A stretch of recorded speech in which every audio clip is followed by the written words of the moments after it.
अस्सलाम वालेकुम। Khushi this side, I hope you all are doing well. आज मैं फिर हाज़िर हूँ अपने नए टॉपिक के साथ और साथ ही साथ आप लोगों का बहुत शुक्रिया अदा करती हूँ कि आप मुझे सपोर्ट कर रहे हैं और आपको मेरे कंटेंट कैसे लग रहे हैं कमेंट में ज़रूर शेयर करना। और जितने भी लोग नए हैं मेरे चैनल को लाइक कीजिए, सब्सक्राइब कीजिए और फॉलो कीजिए। तो चलते हैं अपने नए टॉपिक के साथ। आज के मेरे टॉपिक का नाम है कि महबूब कौन होता है, यह मेरे टॉपिक का नाम है। जैसे कि मैं अपना माज़ी हूँ और जो मैं आपसे बात कर रही हूँ ये मेरा मुस्तक़बिल है। और कभी सोचेंगे कि पहले जो परवरदिगार की सबसे बड़ी सबसे ज़रूरी वही आई थी हमारे ऊपर, तो वो क्या थी, हम अगर ये बात सोचेंगे तो अल्लाह ताला ने ख़िताब किया था हमारे नबी करीम सल्लल्लाहु अलैहि वसल्लम के ऊपर कि उन्होंने सबसे पहले वही में कहा था सिवा किसी और बात के कि इकरा। उन्होंने कहा था कि इकरा का मतलब होता है पढ़े और जाने। तो पढ़ना ज़रूरी है। जो पढ़ता है तो वो क्या करता है, वो गौर व फिक्र करता है और हर चीज़ को अच्छे से समझता है। लेकिन माशरे में जो चीज़ साबित कदम बनाती है वो आजिज़ी बनाती है। जब हम साबित कदम चलना चाहते हैं तो उसके लिए हमको आजिज़ होना ज़रूरी है। वो ख़ुद को कभी मुकम्मल नहीं जानता। जो पढ़ लिख लेता है वो कभी खुद को मुकम्मल नहीं जानता। जिसको समझदारी आती है तो वो अपने आप को बड़ा चढ़ा कर नहीं किसी के सामने पेश करता। और उससे बड़ी ये खुशी की बात यह है कि दोनों तरफ के जो नुमाइंदे हैं यानी लड़का और लड़की, तो दोनों भी नुमाइंदे, दोनों को एक नसीहत और एक तवाज़ुन मौजूद है। यानी उनको एक निस्बत दी गई, एक तवाज़ुन दिया गया। दोनों में दोनों चीज़ें मौजूद है, लड़कियों में भी और लड़कों में भी। मैं उन यूनिवर्सिटी को मुबारकबाद देती हूँ जिन्होंने लड़कियों की अक्ल को टखने से ऊपर देख ली है और लड़कों की अक्ल को उन्होंने टखनों से नीचे देख ली है। तो हमारे इधर ये रिवाज बना है कि हम जो तशबीह देते हैं कि इसकी अकल घुटने में है, इसकी अकल टखनों के ऊपर है, इसकी अकल टखनों के नीचे है। मैं आपसे एक ही सवाल पूछती हूँ, अगर आपको दूसरों की अकल टखने में नज़र आ रही है तो आपकी अक्ल कहाँ है? क्योंकि मेरे ख़्याल में जिसकी फ़िक्र ऊंची हो वो टखने नहीं देखता। जो समझदारी ज़्यादा रखता है वो टखने नहीं देखता। उसको अपनी नज़र के सामने वाज़े तो मुस्ततिल चलते जाना है। एक बात आपको याद भी रखनी है कि अगर हमने खुदा न ख्वास्ता किसी से या किसी को पस्ता समझा या अपने से कमतर समझा तो हम बहुत बड़े बन गए। यानी हम किसी को पस्ता समझते हैं तो ज़ाहिर है हम बड़े बन गए। खुदा न ख्वास्ता आप पर वो कड़ा वक्त गुज़रता है जो वो दूसरे पर गुज़र रहा है। जो वक्त जो दूसरे पर गुज़र रहा है, खुदा न ख्वास्ता वो वक्त आप पर गुज़रता।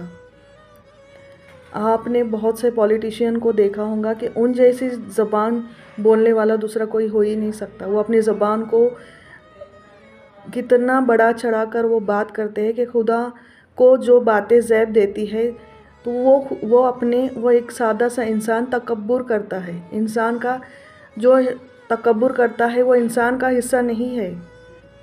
तकब्बुर हमको ज़ेबा नहीं देता। जो बड़ा चढ़ाकर अपने आप को आला और अफजल समझना, ये हमारे लिए नहीं होता, इंसानों के लिए नहीं होता। ये सिर्फ़ खुदा को ज़ैब देता है ये चीज़ें। तो मेरे बताने का मतलब वो ये है कि महबूब वो है जो बोले वो कोई बात पूरी नहीं करता। जो वो वादा करता है वो पूरा नहीं करता, उसे ज़बान का पास नहीं होता और वो बहाने ढूंढते हैं खुदा के दरमियान में ले आ। और कुछ उनको समझ नहीं आया तो खुदा को दरमियान में लेकर आते हैं, हदीस को दरमियान में लेके आते हैं। जब कोई खुदा का हवाला देने लगता है तो हम खामोश हो जाते हैं। ये आपको भी पता है, क्योंकि हम उस बात का जवाब नहीं दे सकते। उनके हाथ में बहुत बड़ा हथियार होता है, बिलासी फ़नी कहते हैं जिसे।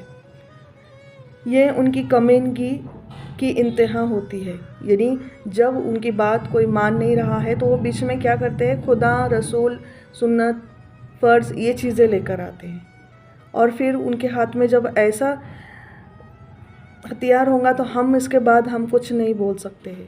تو یہ ان کی سب سے بڑی کمینگی ہوتی ہے۔ میرا خدا، میرا رسول اور اکابرین اس بات سے بالکل جدا ہے۔ وہ کبھی یہ نہیں یعنی اپنے آپ کو کسی سے زیادہ نہیں سمجھتے، کسی سے بڑا، کسی کو گرا کر اپنے آپ کو بڑا ثابت نہیں کرتے، اور جو غلطی نہیں کر سکتا اس کو تکبر زیبا دیتا ہے، اور ہم تو بار بار غلطیاں کرتے ہیں۔ جو غلطی کر سکتا ہے ان میں ہم ہیں، اور کچھ نہیں کر سکتا ہے، صرف تکبر کرتا ہے، تو وہ کس بات کا تکبر کر رہا ہے؟ تو میں نے سنا ہے کہ خالی برتن بہت گونجتے ہیں، تو یہ کہیں نہ کہیں صحیح سنا ہے۔ جو ہم کہاوتیں سنتے ہیں تو کہیں نہ کہیں یہ کہاوت صحیح ہوتی ہے۔ آپ کے درمیان آ کے ایک بات پتہ چلی ہے کہ کس قدر صاحب دل، صاحب احساس اور صاحب استطاعت لوگ یہاں آتے رہے ہیں۔ مجھے ان کے چہرے کی نرمی سے ان کے ارادے کی پختگی نظر آتی ہے۔ ہم بیکار ہیں اگر ہمارے یہ ہاتھ کسی کے لیے بڑھتے نہیں۔ ہم نے کیا سوچا ہے کہ یہ ہاتھ صرف طلب کے لیے ہے؟ میرا خیال ہے کہ یہ ہاتھ صرف دینے کے لیے ہوتے ہیں، کسی سے لینے کے لیے نہیں۔ کچھ بھی دے۔ میرے آقا نے کہا تھا کہ تم کسی کے لیے کچھ نہ کچھ کر سکو، اگر کچھ نہ دے سکو تو بس مسکرا کر دیکھ لینا۔ اگر یہ بھی احسان ہے سمجھتے ہو تو ہم اتنا چھوٹا احسان بھی نہیں کر سکتے کیا؟